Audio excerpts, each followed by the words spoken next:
The rope was already around her neck when he saw her. Not hanging, not yet.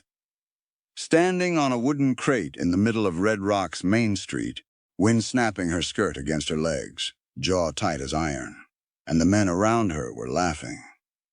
Eli Concade felt the reins slip in his hands. If you're watching this, hold on. Because what he did next changed the whole valley. The sheriff stood off to the side. Chewing tobacco like this was theater. A sign had been nailed to the post behind her. Thief. The word bled in black paint. Clara Vale did not look at the crowd. She looked straight ahead, eyes steady, breathing shallow. One wrong movement and the crate would kick. 3 minutes, someone shouted. Eli swung down from his horse before he remembered to think. He hated crowds, hated voices raised in anger. His throat always closed, his hands shook. But they weren't shaking now. Stop, he said. It wasn't loud, it didn't need to be. Heads turned. Harlan Pike stepped forward from the boardwalk, boots polished, coat heavy and clean. He looked like a man who never bent his back to anything but money. Concade, Pike said smoothly. Didn't expect you in town? Eli didn't look at him. He looked at the rope biting into Clara's skin. What did she steal? Eli asked. A diamond brooch, Pike replied. From my private suite? Clara's chin lifted half an inch. I never touched your room, she said, voice low, not pleading. The sheriff spat into the dirt. She's from the border, he muttered. Worked saloons. You know the type. A ripple of whispers moved through the crowd. Eli stepped closer, mud sucked at his boots. How much? He asked. Pike blinked. How much what? How much to clear her name? A few men laughed. Pike's smile thinned. You buying her, Concade? Eli swallowed. His chest tightened. He hated the way eyes burned into his back. But Clara's breath hitched once when the wind pulled the rope tighter. I'm marrying her, Eli said. The street went silent. Even the wind seemed to stop. Pike stared at him.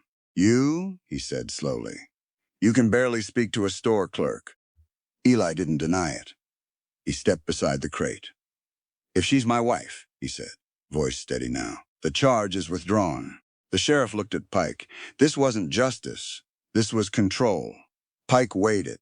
A married woman under Eli's name would make land disputes harder. Courts liked households, stability. Pike studied Eli's face. You understand, Pike said quietly, what you're attaching yourself to? I do. Clara finally looked at him. Not soft, not grateful, measured. You don't know me, she said. No, Eli replied, but I know this isn't right. The rope creaked in the wind. Pike exhaled. Fine, he said. Sign the marriage paper, right now. In front of witnesses. A murmur rolled across the street. The sheriff cut the rope from the beam but left it around Clara's neck. She stepped down slowly. Her legs wobbled once before she steadied. Eli took off his hat. He didn't reach for her. He didn't grab her arm. He just stood beside her. The preacher was dragged from the general store. Ink, paper, witnesses. Clara rubbed her wrists where the rope had burned. You don't have to, she said under her breath. Yes, Eli answered. Her eyes searched his face, looking for mockery, for hunger, for ownership. She found none. The paper was placed on a barrel. Eli signed first. His hand did tremble then. Clara took the pen. Her fingers were steady. She signed Clara Vale without hesitation. The preacher cleared his throat. By the authority of Wyoming Territory. The words blurred in the wind. Eli heard none of it. He was watching Pike. Pike was watching Clara, and something sharp lived in Pike's stare. The ring was simple. Copper band. Eli slid it onto her finger. He didn't kiss her, didn't touch her face, just stepped back. It's done, the sheriff muttered. The crowd began to break apart. Disappointed. Clara reached up and pulled the rope from her own neck. She dropped it at Pike's boots. Keep it, she said softly. Pike's smile never reached his eyes. You just made yourself an enemy, Concade. Eli met his stare for the first time. I've had worse. That was a lie, he hadn't. But he would.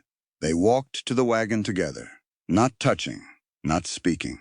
Dust rolled across the street behind them. When Eli helped her up, his hand barely brushed her sleeve. She stiffened. He pulled back immediately. "Sorry," he said. She watched him for a long second. "You're afraid of me," she observed. Yes, that surprised her. Most men hid fear behind force. He climbed into the seat beside her. The town shrank behind them. After a mile, Clara finally spoke. "You don't want a wife," she said. "I need one," he replied. "For what?" "For the land." There it was, honesty. The wind whipped her hair loose from its pins. "So this is a trade," she said. "Yes." "And what do you expect tonight?" He didn't answer immediately. The ranch house came into view on the ridge. Small, weathered, alone. "I expect nothing," Eli said at last. She studied him. Men always expect something. He tightened the reins. "Not me." The sun was sinking when they reached the porch. The sky burned orange behind the hills. He climbed down first, held out his hand. This time she placed hers in it. Her palm was cold, strong. He helped her down. They stood facing the door. A house built for one man, now holding two strangers. Clara looked up at him. "I don't belong to you," she said quietly. Eli nodded. "I know." Inside, the house smelled of wood smoke and coffee. He stepped aside. "After you."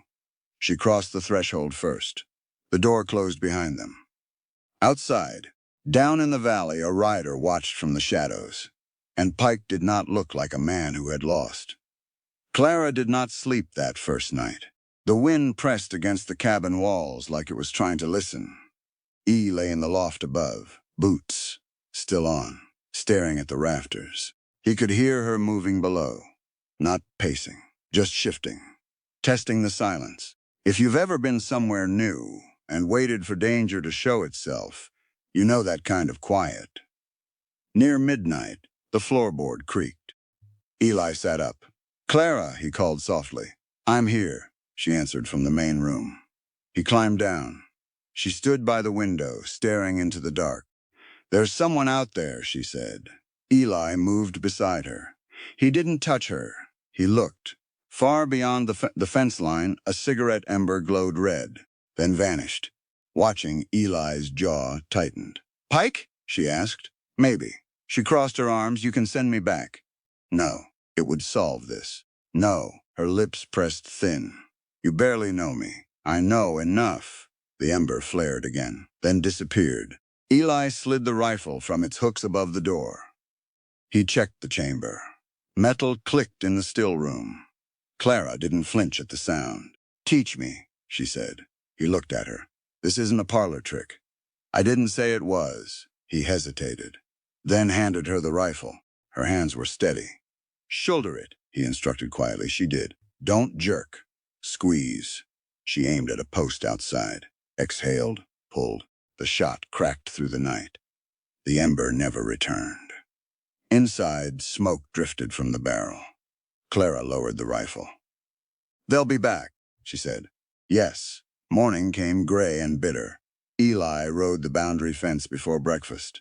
2 wires had been cut, clean, deliberate. He knelt in the dirt, boot prints, 3 men. Heavy spurs. He didn't shout, didn't curse. He fixed the wire. When he returned, Clara had coffee ready. She watched his face. "Fence? Hests?" she asked. "Yes," she nodded once. "Just understanding." Later that week, the bank letter arrived, stamped and sealed. Eli opened it at the table. His shoulders stiffened as he read. Clara waited. "Pike bought the note," he said finally. Silence. "He owns my debt now." She leaned back in her chair. "So he owns your clock?" "Yes." "When is it due?" 30 days. Outside, a hammer rang against metal. Leo from the neighboring ranch had come to mend tack. Life went on. But the air inside felt thinner. That night, Clara stood by the stove. "Eli," he looked up from the ledger book. "Yes. If I leave, the court sees you unmarried." He closed the book. "No. They'd take the land." "Yes." She stepped closer. "If I stay, Pike keeps pushing." "Yes." They stood in that truth. She reached up slowly, unbuttoned the top of her collar. Her fingers trembled. I know what men expect from wives, she said. He froze. Clara, I've survived worse than shame. She stepped closer. The firelight flickered across her face. I'm your wife, she whispered. Can I? The words nearly broke. She forced them out. Make this easier for you. His breath caught. He stepped back like she'd struck him. No, her jaw tightened. Why? Because you don't owe me that. You paid. I paid for a paper. Her eyes burned. That's not how men think. I'm not them. Silence stretched. The wind pushed against the cabin again. She studied his face, looking for weakness, looking for hunger. He looked terrified, not of her, of himself. If you ever choose me, he said hoarsely, it will be because you want to, not because you think you're a debt. Her throat worked.